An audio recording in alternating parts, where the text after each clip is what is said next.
लोग दोस्तों, आज मेरे पास एक 40 इंची का टीवी आया है, जो कि आप ब्रांडिंग देख सकते हैं। लोकल ब्रांड सैमसंग है, जो कि स्टिकर लगा हुआ है लोकल ब्रांड का। और प्रॉब्लम भी आपको मैं बताने वाला हूं, तो वीडियो को लास्ट तक देखना। चैनल पे नया है, चैनल को सब्सक्राइब कर लेना, बेल आइकन घंटी को दबा लेना, और फेसबुक के माध्यम से देख रहे हैं तो प्लीज़ फॉलो कर लेना दोस्तों। तो चलिए हम स्टार्ट करते हैं। सबसे पहले मैं प्लग को यहाँ पर इनबिल्ट कर दे रहा हूँ। जैसे हम प्लग इनबिल्ट करते हैं, यहाँ लाइट आ जाती है, देख सकते हो। और ये टीवी ऑटोमेटिक यहाँ पे रेड लाइट आ चुकी है। अब हम इसको ऑन कर लेंगे, ऑन होगी, बट डिस्प्ले पे कुछ भी नहीं आ रहा है, कुछ फोकस नहीं कर रहा है डिस्प्ले पे। आप देख सकते हो ऑन है टीवी, बट डिस्प्ले में कोई पिक्चर नहीं बन रही है। तो इस प्रॉब्लम को हम कैसे सॉल्व कर सकते हैं? यहाँ देख सकते हो ये ऑन है और डिस्प्ले पे कोई भी पिक्चर नहीं बन रही है। तो ऑन करने के लिए मैं बैक कवर को पहले से ओपन कर रखा हूँ, और आपको मैं दिखा दूँ तो यहाँ पे हॉल होता है, इसके अंदर बैकलाइट लगी होती है, इसके अंदर बैकलाइट लगी होती है, ठीक है। अभी वो बैकलाइट जल नहीं रही है, तो अभी हम डिस्प्ले का कोई प्रॉब्लम नहीं क्लियर कर सकते हैं कि डिस्प्ले ख़राब है, बैकलाइट ख़राब है। अब यहाँ पे देख सकते हो कि मदरबोर्ड है, ठीक है, मदरबोर्ड है। यहाँ पे आपको कनेक्टर दिख रहा होगा दो, ये दो कनेक्टर से वोल्टेज पास होती है यहाँ से, और तब जाके ये पिक्चर बनती है, बैकलाइट जलती है। तो यहाँ पे मैंने जो चेक किया और पूरा प्रॉब्लम को निकाला, तो सबसे पहले जब ये प्रॉब्लम आई थी ना, इससे पहले भी आज से 1 महीना पहले बैकलाइट ख़राब में टीवी आई थी, और बैकलाइट इसमें एक्सचेंज हो के गया था। तो दोबारा इतना जल्दी बैकलाइट ख़राब नहीं होनी चाहिए, क्योंकि बैकलाइट तो एक बार डाल दो सालों साल चलती रहती है, वो जल्दी प्रॉब्लम नहीं आती है बैकलाइट के अंदर। टीवी में बैकलाइट ही एक ऐसा चीज़ है कि सबसे ईजी डलता है और बहुत ज़्यादा दिन तक चलती है, ठीक है। तो मैं यहाँ पे क्या करने वाला हूँ, सबसे पहले मैं आपको दिखा देता हूँ वोल्टेज, और उसके बाद मैं एक प्रॉब्लम दिखाऊंगा कि इसमें प्रॉब्लम है क्या, और क्यों दूसरे टेक्नीशियन को समझ नहीं आया और वो रिटर्न कर दिए टीवी। प्रॉब्लम क्या है कि उन्होंने 1 महीना पहले बैकलाइट डाला, बैकलाइट बहुत परफेक्ट है, उनका कोई वो नहीं, जेन्युइन बैकलाइट डाले हैं, कोई प्रॉब्लम नहीं है। टेक्नीशियन जो भी भाई थे वो सही बैकलाइट डाला, बट कस्टमर का घर गया होगा, तो ये प्रॉब्लम आ गई होगी कुछ 1 महीना चलने के बाद, ठीक है। अब हम यहाँ पे आते हैं, तो सबसे पहले यहाँ का वोल्टेज को हम चेक करते हैं। तो देख 34 वोल्ट सही बन रही है बैकलाइट पे, और ये वोल्टेज भी सही बन रही है, ठीक है। अब हम यहाँ पे एक बार टीवी को ऑफ़ कर लेते हैं, ठीक है। हमने टीवी को यहाँ पे बंद कर दिया, फिर से यहाँ पे लाइट हरी हो चुकी है, फिर ये रेड होगी, रेड हो चुकी है। अब हम यहाँ पे इसको ऑन करते हैं। ऑन टाइम का वोल्टेज को हम चेक करने वाले हैं।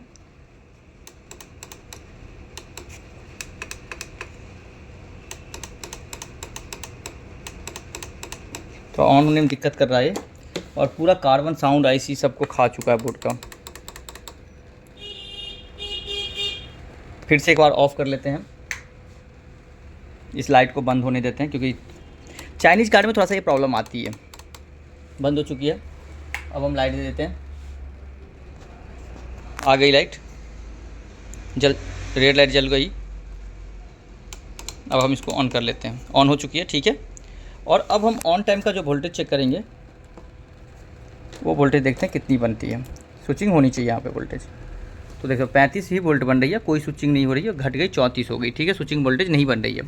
अब हम इसका छोटा सा आपको फॉल्ट दिखाएं, तब से आप अगर ध्यान दिए होंगे, टेक्नीशियन होंगे, तो आपको समझ में आ गया होगा कि प्रॉब्लम है क्या, ठीक है। तो यहाँ पे देखते हो 2 कैपेसिटर लगा हुआ है, और ये दोनों कैपेसिटर यहाँ पे फुली हुई है, ठीक है। आप ध्यान से देखो, दिख रहा है, इस कैपेसिटर में देखो दबी हुई है, 2 कैपेसिटर आपको ये वाली दिख रही है, इसमें देखो, और इसमें देखो ये आपको फुला हुआ दिख रहा है।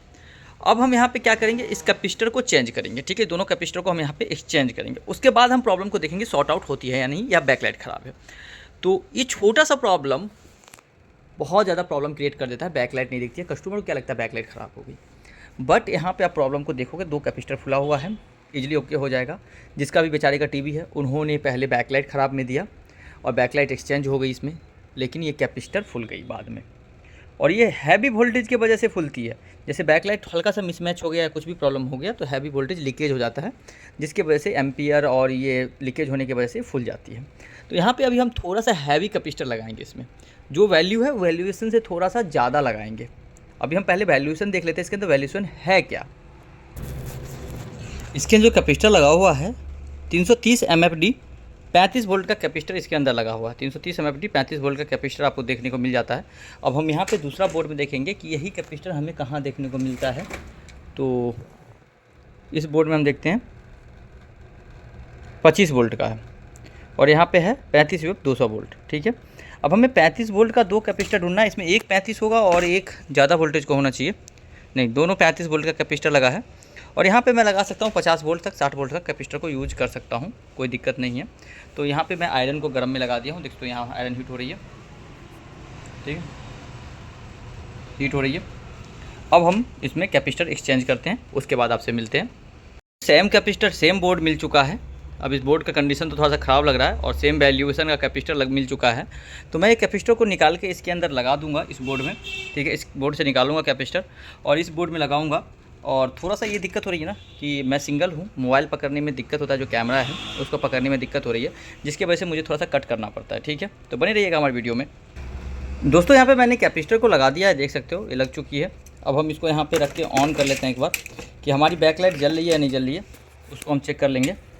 तो सबसे पहले ये कनेक्टर को हम यहाँ लगा देते हैं, जो बैकलाइट की है, बैकलाइट पे लगा देते हैं, लग चुकी है, ठीक है।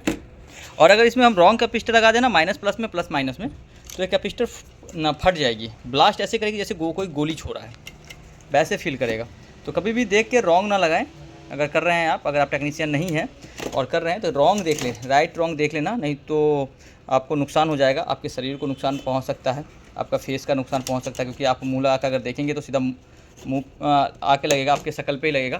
तो ये सब पर क्या ध्यान देके, क्योंकि ये करंट वाला आइटम है दोस्तों, करंट भी लगने का डर रहता है। तो ये सब चीज़ का आप ध्यान रख लें घर पे, अगर आप करना चाहते हैं, ठीक करना चाहते हैं। तो देख सकते हैं बैकलाइट जल चुकी है, दिख गया बैकलाइट आपको जलते हुए, ये 2 कैपेसिटर से। और पिक्चर भी मैं आपको दिखा दूं तो देखो सैमसंग बन रही है। तो ये प्रॉब्लम था, सिर्फ कैपेसिटर ख़राब थी। पहले बैकलाइट इसके अंदर दोस्तों चेंज हो चुका है, मैं पहले भी बताया हूँ, ठीक है। तो चलिए हमें दीजिए विदा, अगले वीडियो मिलेंगे। अब प्रॉपर वीडियो बनती रहेगी यूट्यूब पे, तो आप प्लीज़ देखते रहना।